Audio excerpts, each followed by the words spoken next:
दर्शकों, इस वक्त हमारे समक्ष है diabetes clinic and research centre के मैनेजिंग डायरेक्टर डॉक्टर संकेत पेंट से, चूँकि सर आप डायबिटिक स्पेशलिस्ट हो। सर, हमारे चैनल में सबसे पहले तो आपका स्वागत है। धन्यवाद। सर, हम आपसे ये जानना चाहेंगे कि जैसे 14 तारीख को जो है वर्ल्ड डायबिटिक डे ऑर्गेनाइज किया जाता है, तो सर इसका क्या उद्देश्य है, किस तरह अवेयरनेस पब्लिक में होना चाहिए और क्या उसकी थीम है डायबिटिक डे जो ऑर्गेनाइज किया जाता है, उस बारे में आप बताइए। तो डायबिटीज़ डे हमेशा 14 नवंबर को हर साल मनाया जाता है और उसका महत्व ये है कि डायबिटीज़ ये इतनी तेज़ी से बढ़ रही है पूरे विश्व में ही नहीं और इंडिया भर में ये बीमारी बहुत तेज़ी से फैल रही है। और जैसा कि हम पिछले 2 दशकों से देख रहे हैं कि शुरुआत में जनरली 40 के ऊपर के जो लोग थे, 40 आयु के ऊपर के लोग, उनमें पाया जाता था। धीरे धीरे वो 30, फिर 25 और अभी हम जो टीनेजर्स रहते हैं 15-16 साल के बच्चे, उनमें भी टाइप 2 डायबिटीज़ जो खराब जीवन शैली, बैड लाइफस्टाइल और बाकी भी अन्य कारणों की वजह से होती है, ये बहुत कॉमनली देखा जा रहा है।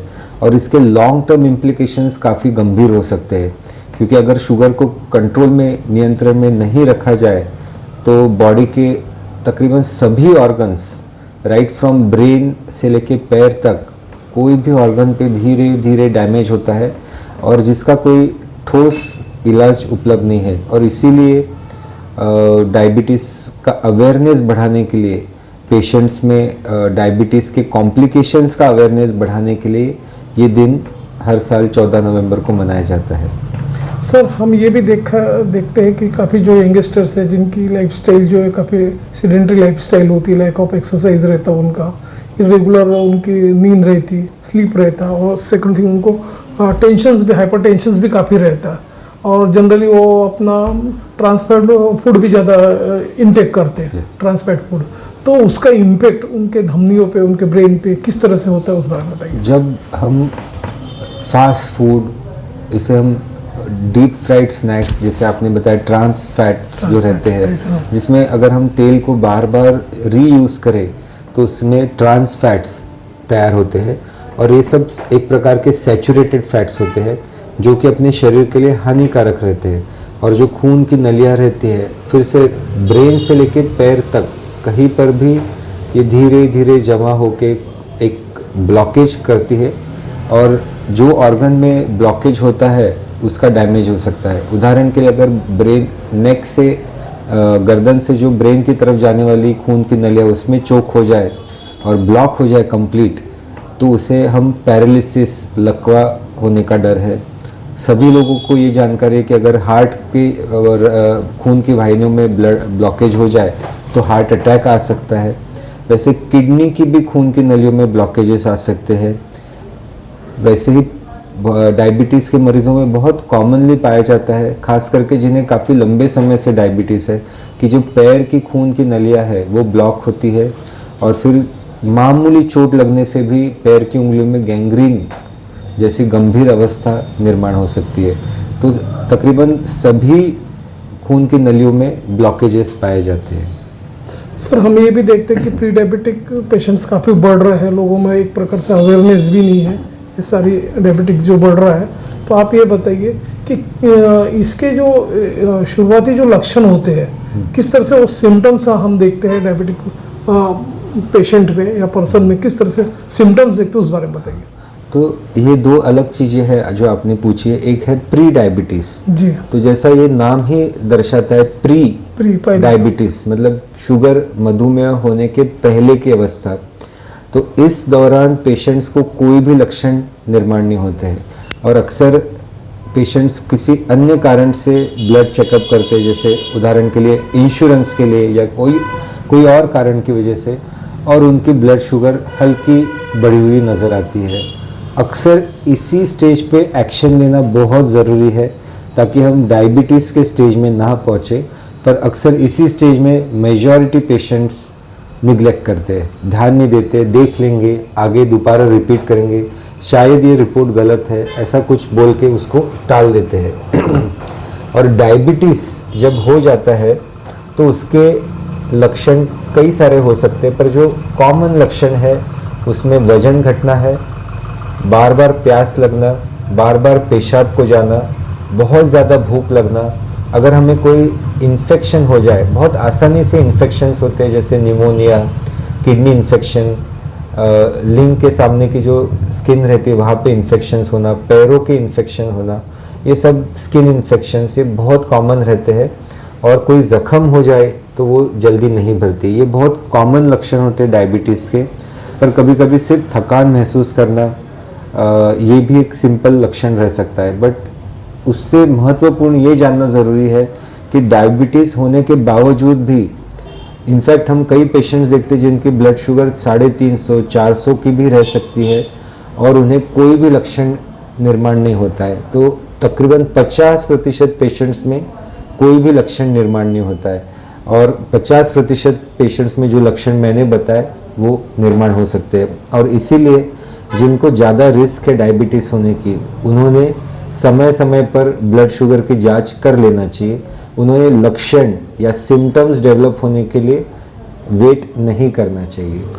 जो लोग अपना कार्बोहाइड्रेट्स फूड्स ज़्यादा इंटेक करते हैं या फिर अल्कोहल जैसी जो चीज़ें हैं उसको ज़्यादा इंटेक करते हैं, उसका कितना असर होता है अपने ऑर्गन्स पे डायबिटीज़ के हिसाब से देखा जाए तो उस बारे में बताइए।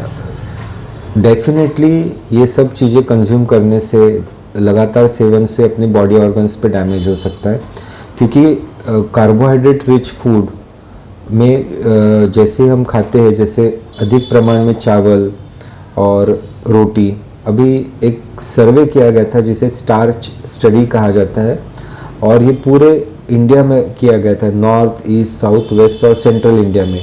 और ये देखा गया था कि भारतीय लोग किस प्रकार का खाना खाते हैं, कितना सेवन होता है। तो कार्बोहाइड्रेट का प्रमाण ऑलमोस्ट 65 से 70% के बीच में था, जो कि नॉर्मली ऐसा बताया जाता है कि 50 से 55% तक रहना चाहिए जी। तो सभी लोग ऑल ओवर इंडिया सभी कॉर्नर्स में ज़्यादा प्रमाण में कार्बोहाइड्रेट का सेवन कर रहे हैं, जो अपने लिए हानिकारक है। कार्बोहाइड्रेट्स जैसे अपने डाइजेशन होता है तो ब्लड शुगर बढ़ जाती है और डायबिटीज़, जिसको डायबिटीज़ की बीमारी है, उसकी शुगर कंटिन्यू बढ़े रहने से उनके बॉडी ऑर्गन्स पे डैमेज हो सकता है। अल्कोहल भी शुगर बढ़ा सकता है। कई लोगों, सभी को ये जानकारी है कि अगर हम ज़्यादा अल्कोहल का सेवन करते हैं तो अपने लीवर को वो ख़राब कर सकता है, जो कि एक अलग प्रॉब्लम है।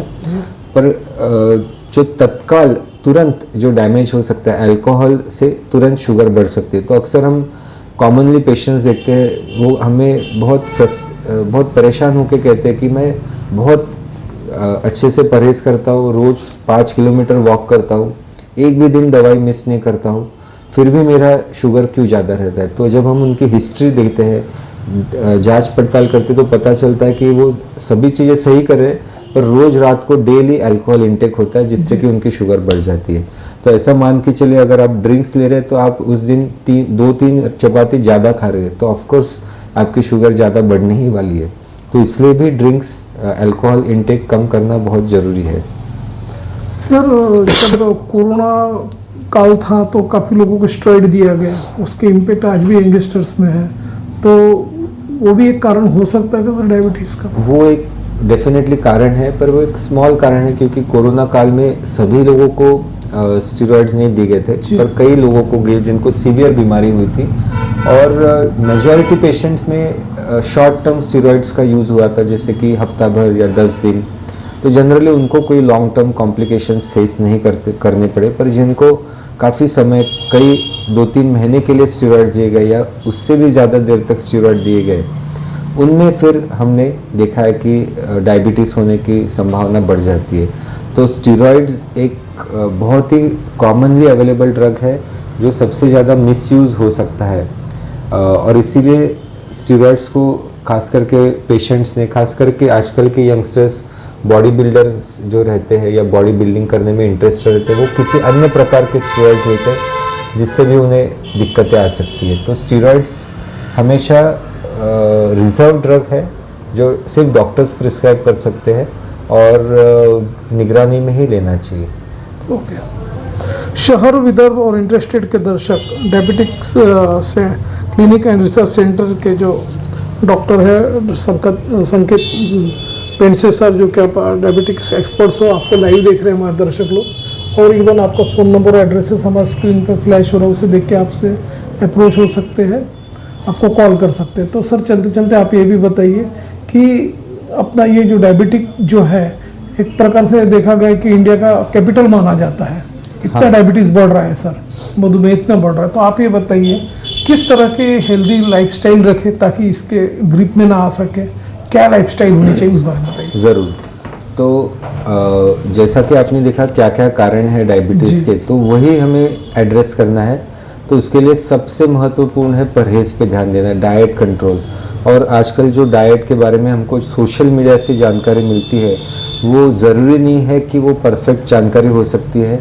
तो इसीलिए जो टाइम टेस्टेड, टाइम प्रूवन जो मेथड है, जिसे हम संतुलित आहार कहते हैं, बैलेंस डाइट, उसे फॉलो कीजिए, जिसमें थोड़े प्रमाण में कार्बोहाइड्रेट्स का भी सेवन होता है, हेल्दी फैट्स का भी समावेश रहता है, और ज़्यादा मात्रा में थोड़ा प्रोटीन लेना आवश्यक है। थोड़े पेट भर के नहीं खाना है, और सलाद, डेयरी प्रोडक्ट्स जैसे कि कर्ड, दही, छाछ, इन सब का सेवन भी ज़्यादा करना है। सबसे महत्वपूर्ण है जंक फूड, जो स्ट्रीट फूड रहता है, पैकेट का फूड है, उससे हमको जितना कम उतना अच्छा। रेयरली उसका सेवन करना चाहिए, अगर किया भी तो पोर्शन कंट्रोल याद रखिए, जिसमें हम बहुत कम प्रमाण में उसका सेवन करेंगे। और परहेज़ के अलावा डेली एक्सरसाइज बहुत कंपलसरी है। अगर आप कुछ ज़्यादा एक्सरसाइज नहीं कर सके तो एटलीस्ट 30 से 35 मिनट रोज़ वॉक कीजिए। ऐसा ज़रूरी नहीं है कि सुबह उठ के ही वॉक किया जा सकता है, जब आपको समय मिलेगा वो सेम समय पर रोज़ वॉक कर सकते हैं, सुबह या शाम को, या जिसे नहीं पॉसिबल है वो रात को भी कर सकते हैं। पर जिनके लिए जिनको कोई कॉम्प्लिकेशंस नहीं है, खास करके यंगस्टर्स, तो मैं उनको कहूँगा कि सिर्फ वॉक पे सीमित ना रखें, पर वो आगे और अलग एक्सरसाइजेस भी कर सकते हैं अपने डॉक्टर से कंसल्ट करने के बाद, जैसे कि जिम के एक्सरसाइजेस होते हैं। तीसरा महत्वपूर्ण और बहुत कठिन, मेरे हिसाब से बहुत कठिन है कि स्ट्रेस को कंट्रोल में रखना, पर उसका पूरा प्रयास करना आवश्यक है। जितना हम स्ट्रेस को कंट्रोल कर सकते हैं उतना आसान रहता है डायबिटीज़ को कंट्रोल करना। और जो सबसे इम्पॉर्टेंट मैं कहूँगा, चौथा पॉइंट है, जो निगलेक्ट होता है खास करके आज की सोशल मीडिया के लाइफस्टाइल में, वो है एक पीसफुल नींद। तो नींद अगर ठीक से नहीं हुई, अगर सही समय के लिए नहीं हुई, सही समय पर नहीं होती है, तो वो भी ब्लड शुगर बढ़ा सकती है। तो diet control, exercise, daily walk, stress management और स्लीप, अगर हम ये 4 चीज़ों पे ध्यान दें तो डायबिटीज़ आसानी से कंट्रोल कर सकते हैं। ओके, तो दर्शकों, ये थे डॉक्टर संकेत पेंसे सर, जो कि डायबिटिक एक्सपर्ट्स हो। उन्होंने आपने बहुत अच्छा हेल्दी टिप्स दिया हुआ है। दर्शक वाकई में वो देखेंगे, सुनेंगे, और उनको किसी प्रकार की कोई तकलीफ हो तो क्लिनिक में आके आपसे अप्रोच करेंगे।